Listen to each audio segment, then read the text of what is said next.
Matapos ang humakot ng 3 medalya sa 47 Southeast Asian Age Group Swimming Championships kamakailan sa Singapore, ibinahagi ng National Team Training Pool tanker na si Albert TJ Amaro II ang kanyang mga susunod na hakbang ngayong nanalapit na ang kanyang pagtalon mula sa junior patungo sa seniors category. Yan ang ulat ni teammate Darrell Oclares.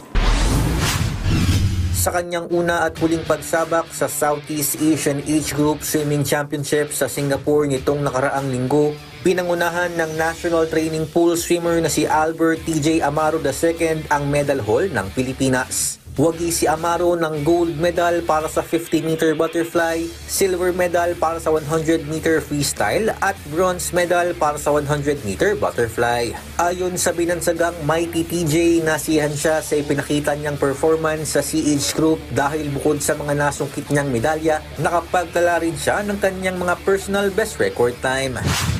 Masaya, and then marami ako natutunan since first international ko this year. Marami akong pagkakamali during the competition, pero yun, learning na lang yun, and once na bumalik pa ako sa training, yun yung pag-aaralan ko ulit na i-improve ko pa. So I know I prepared for it, pero parang yung binigay sa akin is parang more than sa hinihingi ko. So yun, I'm very grateful for that.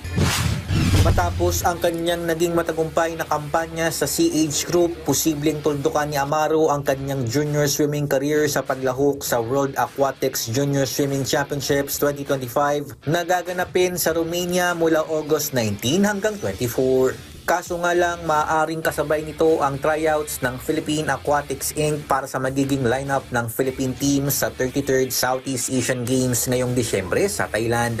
Pero kung si Amaro ang papipiliin, ay ito ang kanyang naging tugon. Honestly, nasa gitna pa ako. So, hindi ko pa alam ano yung magiging decision ko. Mahatak ako kung ano man yung competition na salihan ko kasi parehas may mga magagaling na athletes. Pero ngayon, I think if ever magpadala yung PAI sa World Juniors, I think i-grab ko yung opportunity na yon. Last year ko na for World Juniors, so last time ko na talaga yon. Once na mag-19 ako, bawal na ako makasali doon. Yung SEA Games tryouts is every 2 years. SEA Games naman is every 2 years, so siguro pag third year ko, pwede pa ako mag-SEA Games. Ano man ang landas na tahakin ng 18-year-old tanker, patuloy pa rin anya ang kanyang ensayo at binigyang diin niya kung ano ang dapat pa niyang palakasin. Try to improve more physically and mentally. Lalo mentally kasi once na nasa competition na yan, it's all about mentality na talaga.